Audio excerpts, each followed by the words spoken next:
S'ils l'ont fait, pourquoi pas vous ?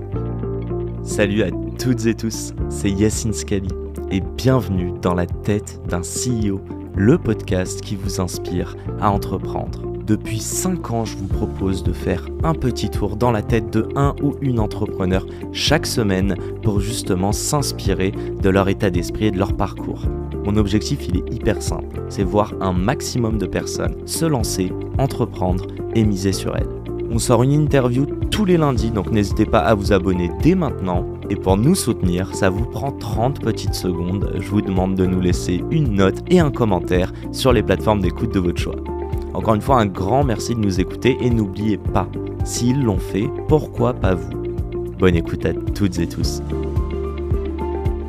Bon, on va poser les bases et on va en reparler. Mais je vais te poser cette question et elle est voulue, on va parler de ta carrière. Est-ce que être femme est une condition et est-ce que cette condition t'a aidé dans ta carrière ? Je me déteste en ma question. Est-ce qu'être femme est une condition ? Dans être femme, c'est de naissance, en fait. C'est des caractères sexuels au départ. Après, c'est un genre, effectivement. Non, mais je comprends ma question. Je ne suis pas passé pour un tocard. Non, mais alors, moi, j'ai toujours considéré que c'était une immense chance. Ouais.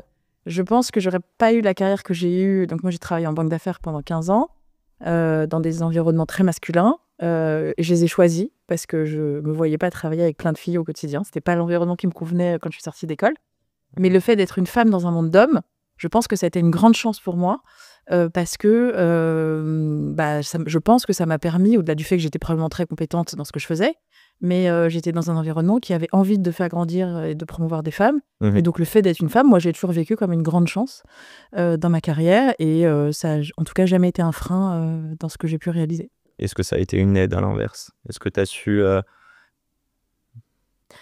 Quand il y a peu de femmes dans un monde d'hommes, tu es tout de suite plus visible. Donc oui, ça a été une aide parce que ça m'a permis de me démarquer peut-être plus facilement dans un écosystème qui en manquait beaucoup. Et donc, il n'y avait pas beaucoup de femmes qui avaient envie d'investir leur carrière et qui étaient éligibles à. Donc oui, forcément, je pense que ça m'a porté.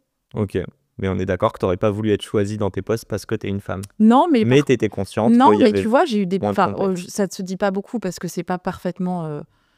je ne suis pas sûre que ce soit hyper compliant, mais en tout cas, j'ai été chassée dans des postes où le cahier des charges implicite, c'était qu'ils voulaient mettre une femme dans ce rôle. Et j'ai été appelée parce que je cochais plein de cases. J'avais travaillé à l'international, je connaissais le monde du retail. Enfin, moi, j'ai travaillé en gestion d'actifs avant. Ouais. Je connaissais le monde du retail, j'avais géré des équipes, j'étais commerciale, donc j'étais orientée business et j'étais une femme et je cochais tout un tas de cases qui ont fait que, effectivement, j'ai pu accéder à des postes auxquels j'aurais probablement pas accédé si j'avais pas rempli tous ces critères, mais si en plus j'avais pas été une femme. Et ça, c'est un truc que j'assume complètement. Si j'essaie de te tirer là, c'est parce que en amont, on a papoté, je crois que ça se voit, qu'on ne se rencontre pas tout de suite. Mais non, surtout, tu m'avais dit, j'étais consciente totalement que j'évoluais dans un monde de mecs. Et tu me disais que moi, être une femme, pour moi, c'était une opportunité, quoi. Donc, mais grâce, franchement, bien sûr. Je trouvais ça cool d'être conscient tout en servant l'égalité homme-femme.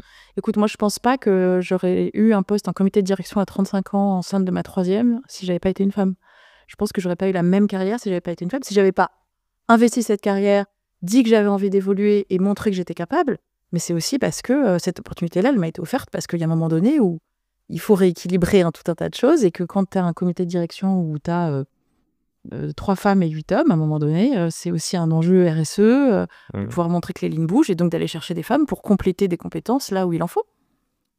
J'allais dire fair enough, mais... Et c'est le sujet qu'on porte chez YOLO aussi, de permettre justement aux femmes de pouvoir libérer leur ambition et oser des carrières qu'elles n'oseraient pas forcément, en considérant que la mixité, la diversité, c'est un moteur de performance en fait. Et c'est un moteur de performance, mais il faut le forcer par moment. C'est la fin de cet épisode. S'il vous a plu, prenez 30 secondes pour nous laisser un commentaire et une note sur la plateforme d'écoute de votre choix. On a encore des dizaines d'épisodes en stock, donc je vous laisse fouiller. Et d'ici là, n'oubliez pas, s'ils l'ont fait, pourquoi pas vous ? Encore une fois, un grand merci de nous avoir écoutés et à très vite pour un nouvel épisode. Ciao.